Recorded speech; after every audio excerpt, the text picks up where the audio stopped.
Rad-Ish.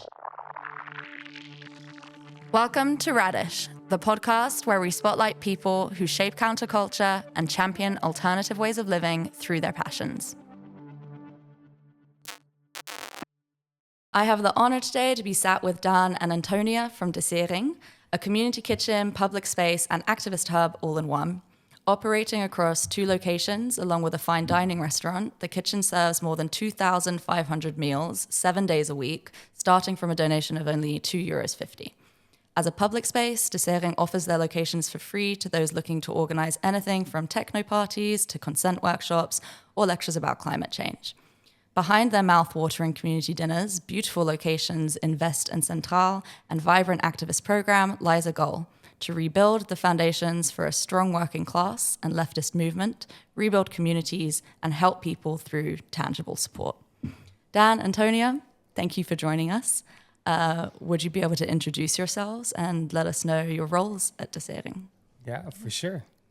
So my name is Dan, and I am the director of the organization and started the Desering now a long time ago.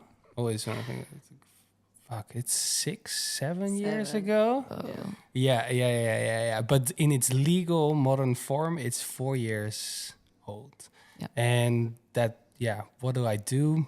I mostly just troubleshoot things and do spreadsheets, lots of spreadsheets. The fixer. No longer cooking. I am a fantastic cook, I would say, but I no longer get to cooking, basically. I love that self-plug early on in the episode. Yeah. Like, you're out of luck, everyone coming to the Desering. Yeah. The best days, the best days are here, but, Maybe they're on the cooking, horizon. Maybe future for the Desering. Yeah, Dan I gets give back in the cooking kitchen. lessons. They're starting up again, so maybe that creates a whole new generation of incredible cooks. Amazing. I'm Antonia. I work as part of the admin team. I joined Desering, 7-8 months ago. So I answer emails. I talk to customers, but I do also a lot of project and operation work. So different projects. I do a lot of social media and marketing, so online presence, but also volunteer engagement and lots of things. Yeah, the jack of all trades. And I sometimes work behind the bar. So Your job is not just email. My job sometimes feels like just email, but there's so much more, and it takes a village to run a place like Desering. So thank you so much. Thank you.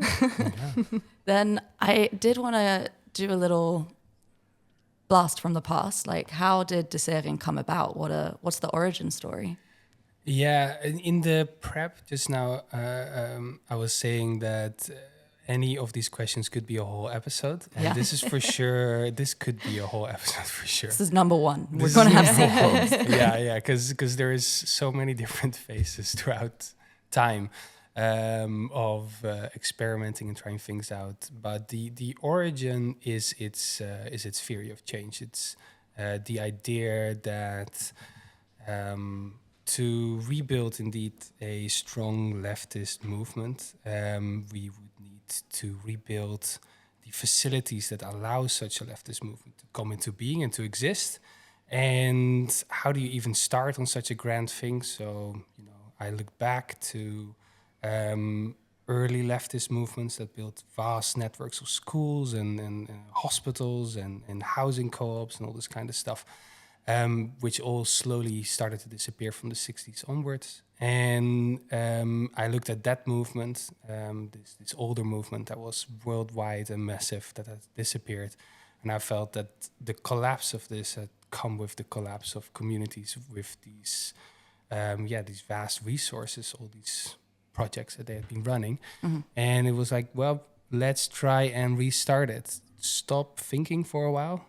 I said that to myself. Stop thinking, stop reading theories, stop talking too much, and start with something very simple, which was serving food. Yeah. So that's the origin. Find the space, started serving food, and if you do it consistently, at one point or another, people will start showing up. Yeah. And with the Desering, it was very quickly, because Extinction Rebellion hooked on very quickly. Yeah. Yeah. So first it was really Extinction Rebellion kind of spot, and that was, I guess, the beginning. 100 Extinction Rebellion activists every Tuesday, coming for dinner and meetings. Yeah. Well, I mean, that checks out because if anyone has been to the Vest location, it's covered in the Extinction Rebellion banners. Yeah. When we got our first legal location, they stitched together a bunch of banners. In general, we don't have that many banners in the whole space hanging, but yeah, it's it's in honor of our like Extinction Rebellion origins, the support they gave at the beginning, because we've also catered in the first 3 years lots of big actions from them, Yeah. and that brought in the first cash, basically, that allowed us to also open the space. Yeah. Been very generous with us. Nice. Credit where credit is due. I think it's a really nice nod to them to still have those banners blazing on the walls. No, It also for sure. looks really nice in there as well. I've Yeah. always struck by how beautiful De Sering West and also now De Sering Centraal Yeah. are. I think it's also fun that the banners, they can kind of disappear into the background. If you don't know too much about it, then it's just like colors and letters. But if you know something about it, then suddenly they appear. Yeah. I think it's good. You mentioned also the De Sering became legal like 4 years ago, but its origins predate that by 2 years. So can you tell us a little bit about the kind of maybe more illicit start of De Sering? So softly illicit. If you can. Softly illicit. I like that. Softly illicit. Yeah. It was I called it anti-squat squat. So you rent anti-squat, pay like $150 a month. I don't know what it's like now, but it was $150 back then. And then you do something which is absolutely not allowed, which is serve hundreds of people. The big advantage is that like nobody cares. So once it's anti-squat, no owner or whatever is going to pay attention to it. The police don't pay attention. So we could operate knowing fairly well that nothing would happen. I think, by the way, if anyone is thinking of doing this themselves, take care that you pick the right organization. Zwerfkei, we were a Zwerfkei.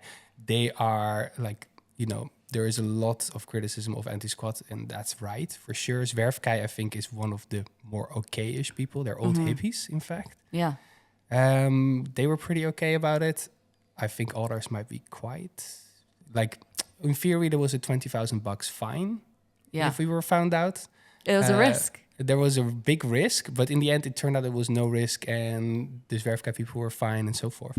So anyway, you can build a whole community kitchen, it being illegal, nobody cares. At one point, the owner came, that was after 6 months, walked in to have a look at his building, saw 100 Extinction Rebellion hippies hanging out. I was there at that moment. He was like, what the fuck is going on? And called Zwerfkei. I was like, get these people out of my building. And a week later, everything closed with COVID. So that was the first era, basically, of the Sering. Wow. Like 6 months after that first era, I felt like, well, something had happened here. It had worked to stop thinking and theorizing and start serving food, start serving in general. I want to restart this. Yeah, that's the first little part. Beautiful. It's like the world was listening as well. It's like, let's press pause, reevaluate, and then see how we can move on from here. Yeah. And Antonia, sorry. That's okay. What is it that drew you to start working at De Sering as well? So I came to Amsterdam about a year and a half ago. I lived in Maastricht before that. Freshly graduated, and then I started looking for like career paths here, and I just couldn't find the right thing for me. I worked at a corporate setting before. I did an internship at like a sustainability consultancy firm, and I felt quite, not very happy there. So I wanted to take a little break, and I wanted to feel a little bit closer to the community. I wanted to feel more secure in my own community in Amsterdam as a newcomer. I was on Instagram one day and I saw a post from Testtafel that they were looking for an intern for operations and project management. And I saw that my boyfriend was following the page. So I asked him, what is this place? Like, and he told me it's so cool. I've been there from the beginning, when it was still in that Testafel, like early days. Oh, yeah. Dessert. I always forget this thing. Yeah. So I remember very distinctly, like I sent the email very, like I had plans in the evening and I was running late, but I was like, no, it seems like the right moment to send it. And then the next day I received a reply from Dan. Yeah, and then... That's speedy. Yeah, we met, and I think we Sometimes kicked I'm off. speedy. Yeah, Just an email. yeah, and we kicked it off, and then we started. I started with 3 or 4 other girls. Some of them are still in the team, but immediately when I started, I felt so free. I think to express ideas and to have the space to feel understood, and then very quickly I also realized the importance of the space. Especially when you have contact with people that come and eat there. Now, like I said, I do volunteer onboarding. So if you come as a new volunteer on a Tuesday, I tell you about the space, and then we do a little tour of the kitchen, etc. And yeah, it's just a very gratifying job to have. Yeah, I can get that. The corporate to community like faced pipeline is a path that I think is well traveled by a lot of people in Amsterdam. You also touched upon something here. You started with 4 other girls. I think it's very clear that Desiring has grown a lot in the last few years. Like it's even huge since now. I joined, which is like 7 months ago. It's completely different now. There's so many different projects. There's always the community kitchen. You're staying open more days. You're opening new locations. With the values that Desiring was built on being so firm, how do you kind of make sure to stick to them as things are growing, as things are changing? How do you keep up with that? I think you can keep up with that we can keep up with that because our values are quite simple and straightforward. Yeah. And that is like our goal in the basis is to create the material conditions that allow people to participate in society, politics, and activism. Yeah. And to unpack that for a sec, like material conditions, what are the things in the world that you need to be able to do something? So if you're working 50 hours a week, do you have time to participate in society? Well, if we offer a meal for $2.50, that's cheaper than cooking at home. That means 1.5 to 2.5 hours of that you don't have to spend cooking or cleaning or whatever. That maybe you can spend like meet some people, meet your friends, or maybe join a meeting in a corner. So our goal is that if you're a nurse working 50 hours a week, having 2 kids, you can join activism and politics and society on the same level as a student, basically. Yep. So if that is your goal, very practical, we cook food, we clean toilets, we offer space. There is, it's quite straightforward to keep that. We have very little internal, there's very little internal debate, so to say, necessary because we offer the space for debate. Yeah. And then if you, stay very open and welcoming and do these onboardings and do them right, I don't know. It kind of goes on its own, to be honest. Yeah. I think it's really invaluable how you seem to be kind of working with sociocracy, like at the forefront of what you do. Like, I think it's interesting, Antonia, that you said it's really easy for you to work there and you just kind of like fell into place and it's a space where you can be heard and listened to. I think that's kind of rare, unfortunately, in organizations. So how's your experience been with it at Desiring? And how do you think other people can learn from the way that you guys are operating? I think we also leave space, even though time is very scarce in our work, but we do leave space for these internal conversations of like, how are things going? Are we aligned? Especially with me as more of a newcomer, I in the beginning felt a little bit more insecure to give these onboardings because I thought, will I pass on the message in a correct way? Will the people really get the idea? But after like conversations with Dan and the rest of the team, it's really also about like your own personal experience, like you said. And people seem to find what they need themselves also quite easily. So, yeah, I mean, the work changes day to day, I'd say. Yeah. It's not always the same. But yeah, I feel like the thing that we could maybe teach other people or like more other workspaces is that I feel that we do leave space for important conversations of how we do our work and where can we improve, but also what we do good, like on a weekly basis. So I would say that's the thing that makes it very enjoyable to work here. Yeah, if I may add, I think an interesting part, which I think about a lot, is to for sure have these conversations and like just to give everyone an idea, this work is fucking hectic. Yeah. We run like in 3 restaurants, caterings. Yeah. There is very little time to just sit down. So we have an admin meeting, for example. It's about an hour, 1.5. A lot of it is very practical. You know, But it started off as like 3 hours, remember? Oh, like when yeah, I no, joined, for then sure. we had to like I- cut it down. That's a cut very that the efficient fuck time down. managing. It's like, Yeah, have you for done sure. Scrum before? Well, like, because there's so much to do. I'm Yeah. always thinking, we're trying like, how do we cut down on the meeting time? Yeah. A lot of like, I think it's very important to leave a lot of space for people to just do. Yeah. So don't meet in the end too much. Like meet about what is like the big values for like everyone. But a lot of meeting or consensus building can just be on the floor Yeah. by just a very small group of people that are most involved. If you, because you're sociocratic or like everyone needs to participate, it becomes very messy very quickly. Not Yeah. everyone needs to know, not everyone needs to care. I like to think that, you know, if somebody wants to change something, they can just go for it. Yeah. If they need help, like ask for help. If it starts to cross in other people's projects, that's when maybe you check in. Ideally, not with a meeting, but in the hallway on the go, like Yeah. check in together.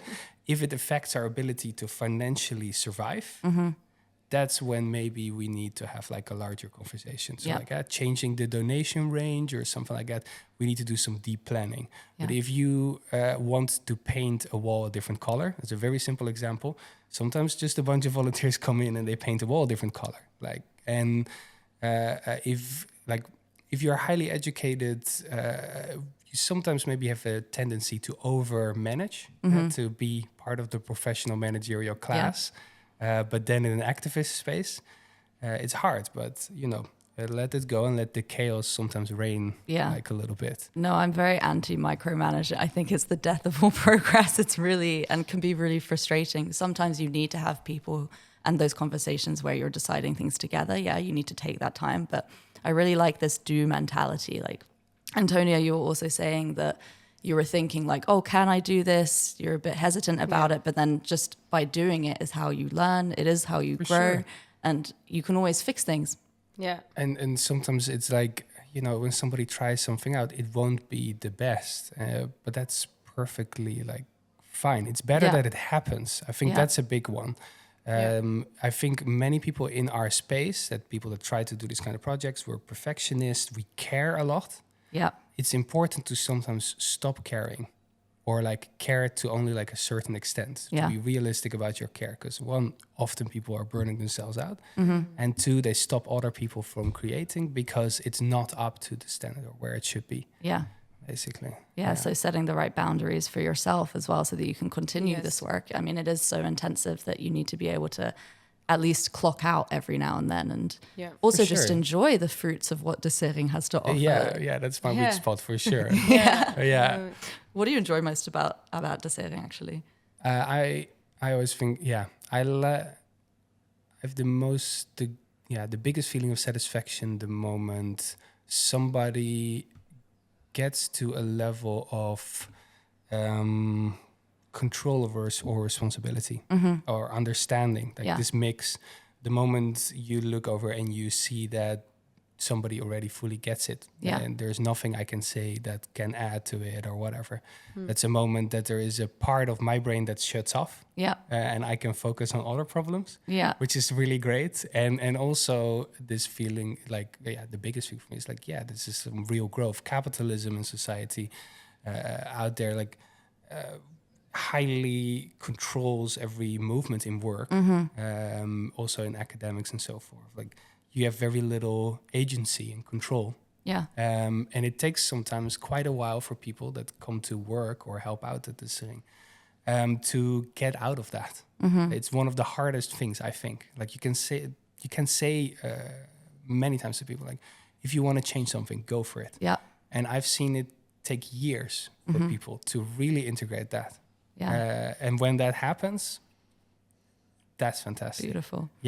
Because everyone's life has become a lot easier. Mine for sure. Definitely. I mean, you're not just serving the community, you're also kind of building community, like people who have the agency to kind of go off and build these things themselves at some point as well, because they have the faith in themselves now that they can take action without being penalized for it. Or say if they're working in a corporation, like Antonia, maybe you had experience with this, there are micromanagers, there is a set way of doing things, there's restrictions, and that can make someone feel really insecure in how they're operating. But here it sounds like really nice free space to kind of just learn who you are, how you work, and then use that to contribute to the kind of values that Desering is built on. And to be fair there, this is insanely messy, very complicated. I think we do pretty well on it, but it's not all roses. It's absolutely not. So part of the recipe. Don't get the wrong idea if you're listening to this. It's insanely hard. A pinch of spice, a pinch of salt. For sure. Okay, I'm kind of interested from both of you if there were like other organizations or other communities that inspired you or continue to inspire you while you're building Desering. For me, there were very little contemporary organizations, and that is mostly like Desering has existed in isolation for a long time because we were so focused on daily survival. We knew, for example, the moment we opened legally, we signed and we knew that we had to make 40,000 euros a month in 3 months, otherwise the project would end. So we would go from, at that time we would make like 14,000 a month illegally on the ground, and had to go to 40,000. So you focus on that survival. Like the first years, you would work 90, 100 hours a week. I would, and there is not that much space to really look outside the bubble. It's only we're only doing that now. And when it comes to before the Desering, for me, a lot of the focus was on older organizations, like what happens in the past. People that came from the countryside to the large cities, lived in absolute fuckle and squalor. And often now it's framed as like, at one point the government realized like, this is bad, these people need facilities. But in reality, it's people starting to build their own housing and hospitals and schools. To me, that is something I always look back at as like, my inspiration for sure. The community doing it for themselves. Nobody can in the end do it for you, only temporarily. Like a state can solve it. A state in a capitalist model form can only do it temporarily. At one point the state will retreat and there's no way back. It's not gonna come back, this care state. We gotta go and build it. Anyway. Like you were saying earlier in a pre-discussion that you don't want to wait on governments to create the change that we need now, but rather we can't afford to wait. Exactly. And you can ask for it, but at one point it will take the form of like being in a McDonald's and wanting to talk to the manager about your burger. Like, please change it. Like, you can ask that again and again and again, but are they really, or like, is the system really gonna change? I think we all agree it's not. And then it's time to become really realistic about what you want and how you can achieve it. Because it is possible. It's just it requires real sacrifice. Yeah. Basically, it's absolutely possible. Yeah. And Antonia, you have you said that you joined fairly recently and you didn't know about it before, but your boyfriend did. Have there been like other spaces that have caught your eye since you moved from Maastricht, or do you have like an idea of like a space as public and community focused that you kind of carry with you when you're working with Desering? Yeah, I mean, when I lived in Maastricht, there's a space called the Landbouwbelang, the LBB. I don't know if anyone knows it, but it's also an anti-squat place, and yeah, it attracts a lot of students. I've spent a lot of time there. They had their own version of the food bank that I wrote my master thesis about them. So I would say I have my fair share in community-oriented, community-building spaces. But I think that's also, like Dan said, that's only natural when you're a student in a particular field with particular interests, like that attracts you, no matter what. So I guess in a way, it's not very surprising that I ended up here. Yeah. But I do have to say that the amount of organization, the amount of structure, of course, again, I joined later. That hasn't always been the case, but I could confidently say that we are very organized. We're very strict about certain health standards, the way we serve food, the way we like teach people how to interact with customers, how to interact with each other. That's I haven't really seen in other spaces. Not to toot our own horns too much. I'm not saying it's like we're the best out there. We want to platform you guys. Tooting horns. Yeah, we'll toot your horns for you. Don't worry.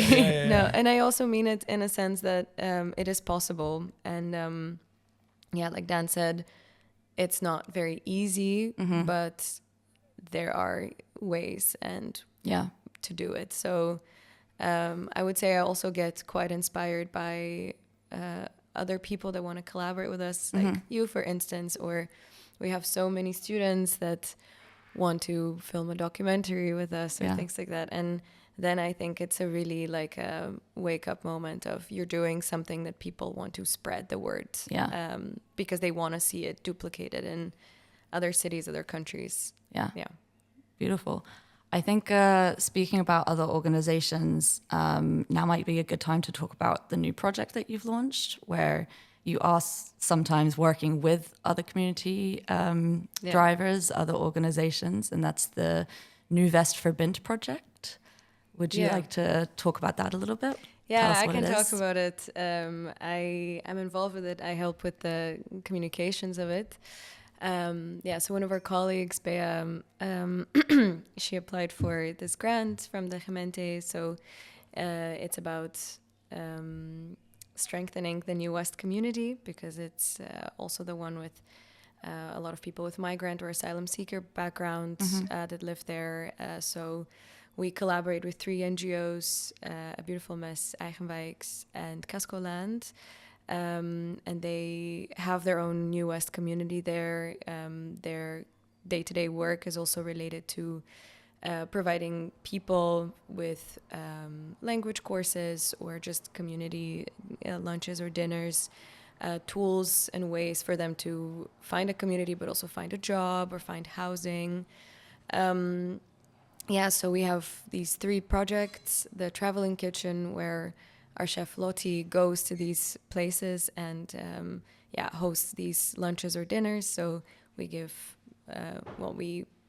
people food, but we really try to do it in like a communal way where people talk, and then we talk to them, we tell them about the sitting. We also have this repair cafe that's hosted in the Desering West from our volunteers, where people can learn maintenance skills. Everyone can sign up on our scheduler.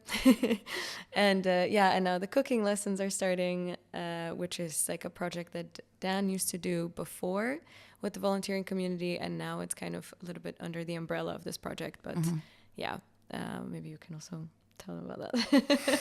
You can sign up for sure. 7th of June, first one. The first one. It's 4 sessions. we're gonna do this every Sunday forever and ever and ever. Also, when this project ends, Beautiful. we had a little bit of a hiatus, but it's starting up again. 4 sessions, basics of cooking, knife skills, bringing up to taste, the science of heat, all this kind of stuff. And at the end, the goal is basically that at the end you can work in a professional kitchen, basically. Because all those skills also apply at home. You don't have to go work at a professional kitchen, but more like you could, and you can very efficiently and cleanly and well cook at home. But it's also, like you said, it saves people time. If they're working really long shifts, they don't have a lot of like spare time in the week. What's going to stop them from just doing like a TV dinner or a microwave dinner or something that's maybe not as healthy or fulfilling? If they have the actual skills to be able to whip something up quite fast, then that's also a service that you're providing and helping the community with. For sure, yeah. And it's also, if our volunteers can cook at a certain level and have a certain understanding, that's the moment they have agency and power and control. Up until that point, you're telling people what to do. But once they know, then they can go off on their own. Yeah, for sure. Why do you think it's important to revitalize areas like New West and like build community there? I think it's important to build community anywhere. It's a self-explanatory question. Yeah. I like, our goal is to open many serings. Like tens, hundreds. De Sering babies. Thousands. Nationwide. Yeah. Like the goal is that in a not too distant future, through like all these trainings and experience, and leveraging our cash, the stuff we already have, we could say like, here is $300,000 to somebody or a team, open a new sering, like a franchise kind of system. That's the kind of the goal. So yes, New West for sure, but we are in New West almost arbitrarily. Like, it's just the first place where we got a location. We want to be, we want the sering to be everywhere. Everywhere, anywhere, all at once. But like you said, New West also, it's on the fringes a little bit. It's inhabited by a lot of people who are not necessarily from here. Community is pretty hard to come by. So I think being able to kind of build that and grow that out. Whereas the city centre, there may already be existing institutions or organizations or places that people can go to connect, I think. For sure, though, I would say that, something like the sering is lacking almost everywhere. And don't underestimate that. Like, if you have a space like it in the city center, many of the people that need a sering, they don't travel further than often 10 minutes walking. So like, our space in New West, to be fair, it's not the best location for our project. It's just the first location that we got. But it's more than 50 minutes biking for almost everywhere in New West. So it's not the place where everyone will naturally go. We need to go inside New West. That's like a next step. It's like building the 10-minute walkable city. I'm a big fan of the 10-minute walkable city, and that's having all of the things that you need to live a good life within a 10-minute walking distance. So whether that be community kitchens, healthcare, leisure facilities, etc. I think even in a city as small as Amsterdam, like you just said, De Sering West is still 15-minute cycle away from some people. So having more of these locations pop up so that people can very easily access these places is, I think a really great ambition to have. And it's a city that I want to see. Yeah, same. It will be there. Like, it's happening. It's happening. we get offers for locations like almost every week, basically. We're focusing currently on finishing our organization as is, so that it is franchisable, so to say, and easily scaled.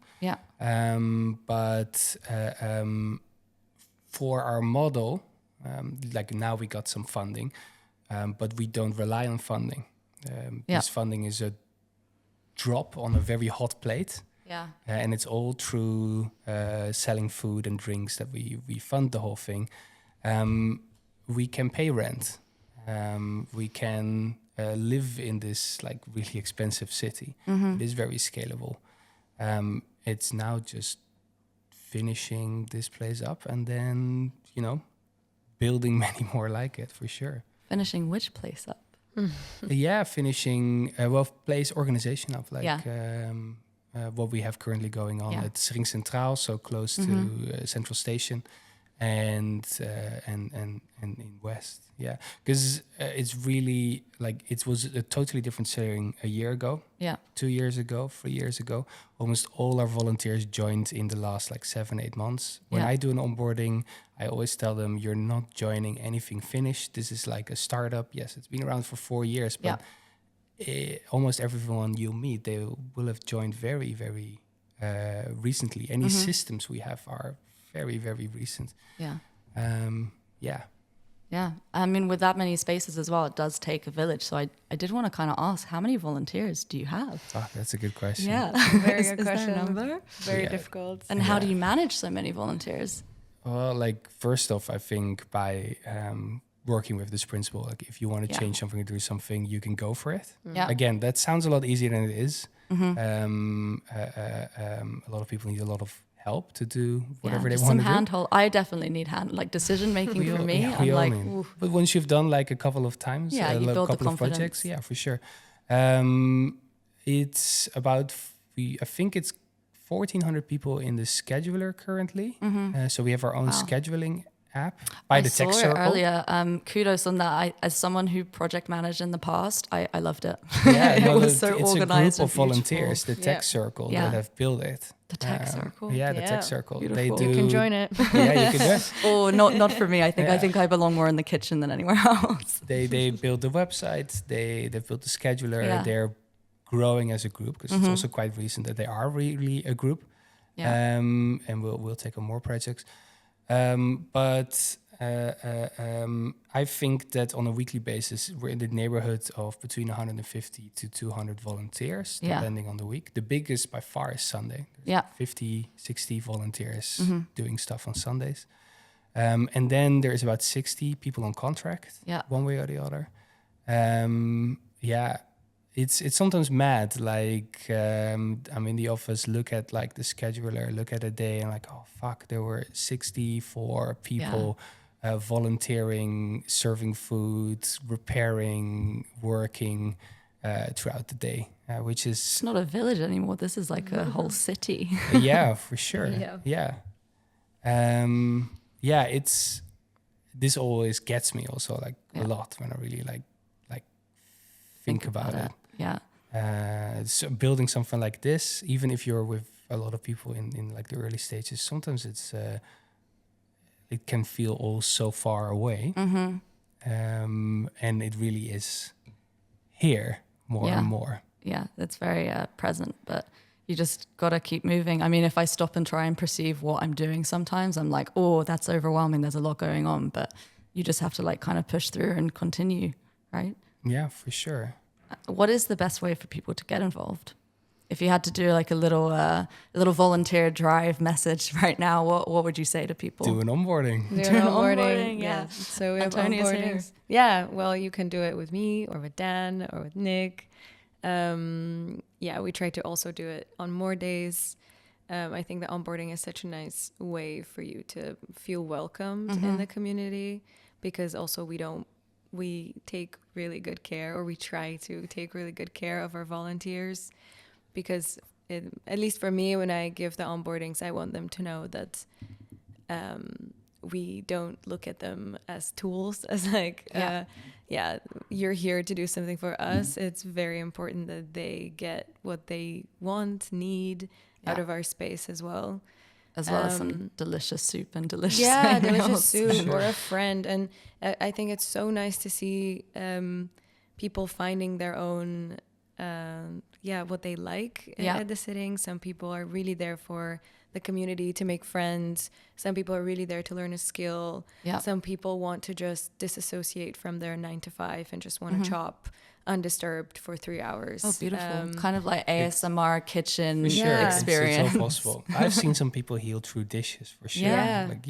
Like intense like office kind of work, and then every Sunday they would be in and just smash out dishes for 10 hours. Oh, beautiful. Like as a meditative exercise. No, like do the onboarding, we'll show you the space, we'll tell you more about the ideological goals, so to say, the idealistic goals of the Sering. Yeah. We'll tell you about the circles, groups of self-organized volunteers that organize part of the Sering, how you can join those. You'll get to serve food if it's during the week or help cook immediately as well. Basically like that.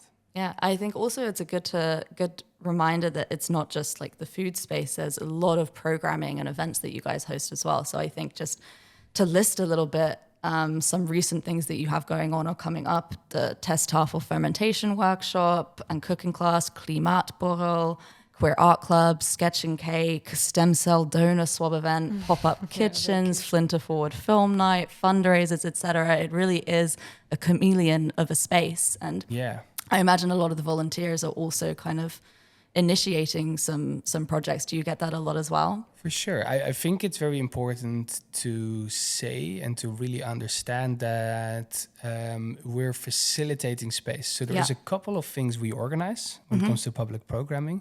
And one of the biggest expansions on that is this New West program. Yeah. But in general, what we do is we offer the space for free. So most of the things that take place are organized by guests, volunteers, and so forth. Yeah. And we're in the office, we're getting your email, and we look for a place in the schedule. And ideally, from that point onwards, you go forth and create. So also, if you're listening to this and you want to organize anything, we try to make it as simple and easy as possible for you to experiment and try things out. So our volunteers, they organize stuff, but when they organize something, they organize just like anyone else as a guest, so to say. When you're a volunteer, we're facilitating, and on the other side of the bar, so to say, organizing an event. It's organizing an event just like anyone else. Yeah. So everyone roll up and get your email over to info@desering.nl. .org. Sorry. I mean, we're recording from Ventilator Cinema right now, and I think Ventilator Cafe, and the space is very much the same here. It's if someone has an idea, there's the bare minimum cost that we need of having someone to open the space and be there, but otherwise it's just organize what you want. The book club, any fundraiser, and I think it's really valuable to have so many spaces in the city where you can do this. For sure. So keep growing, Desering. I think we also operate on a very basic understanding of we give you the space for free and you give it back to us the way you found it, which mutual respect. Exactly, and it gives people autonomy and a little bit more sense of control. Like, okay, I'm gonna host my birthday party, and it's really my birthday party. It's just it happens to be at this space. But we try to be clear that we give you the space, do what you want with it, and then give it back in the way you found it. Okay, so I think we're almost at the end, but I do have a couple of questions looking forward. What do you think is in store for the future of Desering? I mean, we've already spoken about the franchise. Is there something else that is like a little dream fantasy? Oh, so many. So many for sure. To be made into a reality. There is a lot of stuff brewing around possible indeed expansions of locations in the not too distant future. If you're at university buildings, we might be coming to you very soon. Ooh. Spoiler. ... Maybe we'll see. Sneak peek. I like that. Yeah, for sure. We'll see. Early stages. The Sering Centraal, we're breaking through a wall this Friday and Saturday. Like physically or metaphorically. metaphorically. Wonderful. We're creating a new entrance, and very that physically. will expand Sering Centraal to at in the Mediamatic. future. Yeah, at Mediamatic. Beautiful location, by the way. Beautiful Like I've had location. already some incredible summer days there, and I hope there's many more to come. Yeah, well, like the goal is now that soon, hopefully, you'll be able to go 5 days, maybe even 6 days a week to the Centraal location and sit on the terrace there. I think that's That's a really exciting one for sure. Amsterdam Spritz going Sundays. drove. Spritz Sun. Spritz I did see Sundays. that Coming. today. Yeah, very exciting. Controversial. I'm not a spritz lover, but Me the neither. cocktails that De Sering has, I've had some delicious cocktails there. Beautiful margarita at Central fairly recently, and I really like. You have what, a yuzu spritz? Seconds Vest. I think this Very is so good. funny because there is so much stuff going on, and I only catch now a very small amount of it. So, like for example, this Spritz Sunday, I'm like very recently I was like, what Spritz Sunday? What's going on? And like it just now is organized and it pops up. Yeah. Well, it's an initiative. One of the volunteers was like, you know what, Spritz Sunday, let's roll with it. Dan will find out later. He'll have a spritz in his hand and he'll be like, yeah, okay, I can see the vision. Well, like these days also, I would say like a lot of volunteers. I don't know, you never, they don't even know per se me or something like that. It's way beyond like that scale for sure. You can go with anonymity in some of the spaces. That must be quite nice as well, right? Like you've reached that level. Well, where we're you're not there just- yet. I'm not there yet. But still, there is a lot of stuff going on. As I said earlier, it's the startup kind of phase. The very early work is done, and the most exciting work is straight ahead of us. I think. Yeah. One kind of personal question: who do I thank for the topping station? That work was excellent work. I'm a big fan of the bread and the topping station with the aioli. It keeps growing and getting bigger every time I'm there as well. I've been the last few years, and it's superb. It's my personal like pet peeve for focus. Like the Sering setup is very, so to say, scientific, worked out. Little secret, we serve you soup, so you have less of the main course, so we can keep prices down. Also, you get 2 courses, which is nice. But this is why there is always a soup and a main course. You can have as much as you want, but the soup makes it so that like we can keep our costs down. I often love the soup. Yeah, like I'm a big for soup sure. Also the fan. soup Yeah, fan. well, I find it interesting because it develops out of very practical considerations. And we have the topping station because our food is simple and straightforward. But with some toppings, you can add texture, color, and make it a lot more interesting. While we don't then have to do that for you, and we can still serve, like at Sering Centraal right now, 250 people in a night. And then people can make beautiful plates themselves. So I think topping station is really important, and we need as many toppings as possible so people can throw their own stuff Franchise together. the toppings, more toppings. We want to see growth of the toppings. For sure, So if you're interested in like pickling and fermenting and making sauces, we have like a whole shift about that as well on Sunday. Can also join that. Amazing. And thereby create more toppings. Yeah. Yep. I really love that. Also a kind of like no waste agenda as well. Like you can use all the ingredients in fermenting and other things. Yeah. My mouth is watering thinking about the soup. Actually, I think now would be a good moment. I was trying to mine for information earlier and asked Dan to share the recipe for this beautiful tom yum soup that I tried a couple months ago. Yeah, so the tom yum soup is quite recent. I think it's like a couple of months old, but it quickly became. I had it on a crowd favorite. Sauna night. So I think the first time you guys got the sauna there, that was a big pull for me. That and some glue vine. Oh, that is a cool and upcoming thing. We'll have our own sauna. It's being built. Amazing. You can join the sauna construction crew. They're building a sauna right now. I like to think I contributed to the success of that just by attending. Yeah, for sure. You saw the popularity. Yeah, amazing. So the vegan tom yum. Let's see, in the basis: veggie stock, lemon, lime leaf, ginger mashed, lime juice, soy sauce, red pepper, coriander, garlic mashed, coconut milk, tomato puree, coconut oil, cherry tomatoes. Can also throw in any tomatoes. Don't worry about it. Butter mushrooms. We throw in any mushrooms that we can find. And you basically fry off the aromatics. So that's things like garlic and ginger and the spicy red peppers with some tomato paste. And don't burn that shit. Don't fry it for too long, but long enough that you can nicely smell it. You know, the smell needs to come up. And then once that is done, you add in the veggie stock. And then just leave it there. Add in the lemongrass. If you have a cheesecloth, put it in the cheesecloth. Easy to take out. If not... throw it in there, and then you have to pick it out later. Will work out. Add in the lime leaves and leave it on. Sometimes when we need to go quick, it will be in quite short. It would be nice to keep it in longer if you can. And once it's at a boil, you can add in the tomatoes. You can also roast them in the oven. You can also just add them straight in. Same goes for the mushrooms or any other veggies that you have lying around. And yeah, bring to taste. Add in lime juice, soy sauce, fresh coriander, salt. The trick is salt, people. It's not that hard. Yeah. People say like, what is the aioli recipe? Where does it come from? It's the first result when you Google vegan aioli. Why is ours good? Because we add enough salt.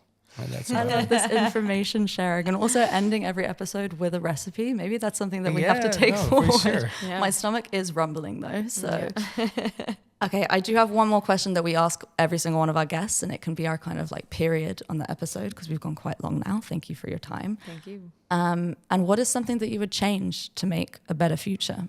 Can be in Amsterdam, can be further afield. Big philosophical question, maybe. Balls in your court. I need to think about it. I mean, I would love a community kitchen on every corner, to be honest. I think Amsterdam is a very small plates agenda city. There's a lot of gentrified restaurants. There's a lot of really beautiful food, but there's a lot of overpriced food that's maybe not accessible for a lot of people and is kind of not really supporting the community as such or bringing people together like Dissering does. So for me, I would love more community kitchens. And there are quite a few that I'm a big fan of, like Midwest has a Bert canteen. There's Bert canteens everywhere. There's Robin Food from De Nieuwe Anita, and there's multiple Disserings. So yeah, I'm happy with that. I guess one kind of change I would wish for everyone, for all of us, is that many people would have this feeling of agency. Yeah. This fundamentally seeing the world, not always, of course, sometimes it feels overwhelming and so forth, but fundamentally seeing the world around you, not the entire world, which is too much, but the world directly around you as subject, as a possible thing that you can influence and change. Yeah. And you will fail in that change all of the time, and it will always be completely different than you expected. But you can push back on the whole thing and help shape it. And if many of us, more of us over time can feel and understand the world in this way, one, it's very good for your mental health, just saying. Yeah. But secondly, it will allow us to build all the things that we need together and for each other. Yeah. Yeah. I think that's a nice, hopeful message. Yeah. I would say I would say people to let go of privilege a little bit. I think community kitchens are also seen as a space that it's only for a particular kind of person that has a particular kind of income. And I think a lot of people maybe have quite a lot of ego. Yeah. I would say in general, not just in the sitting context, in general, in the world. Yeah. Be more open-minded and come and enjoy a community kitchen dinner or lunch. Push your ego aside and have some delicious tom yum soup and stack up on the toppings. Yeah, people literally sometimes ask like, is it like for poor people or something like that? Wow. Yeah, people can be quite direct about that shit. Yeah, for sure. But yeah, no, it's for everyone. Yeah. And if you have the bunch of money, like come in, just donate. Yeah. Pay more for the food. Yeah. And help us grow. I mean, good reminder that the meal donation is on a sliding scale. I mean, it starts at $2.50, but it also goes up. So if you have the means, please do donate and support. Yeah. For sure. And like this idea of that we create time and space for people. If you're working in like a high-powered lawyer's office and you're on the grind and you're like, maybe I should leave, but I'm actually responsible for people and I can't and so forth. You also deserve more time. Yeah. So come and eat, and maybe you have some extra time to talk to people and talk with them about like my situation and should I change and how can I help out Leave from your my lawyer's bubble. office. Yeah, for sure. So it is really for everyone. In fact, I'm against cooking at home. I think it's highly overrated. We should all go to community kitchens. It's Calvinist shit that you need to cook at home. There's no virtue in it. Come leave it and behind. eat. Leave it in the leave past. it behind. You're also not making your own clothes. Well, depending on, for sure. Yeah. Depending on. Okay. Do it as a hobby. Okay, well, thank you guys so much. This has been a really invigorating conversation for me. I'm starving now, and you will be seeing me in Desering and maybe test TOEFL sometime soon. Very good. Thank you for your time and questions.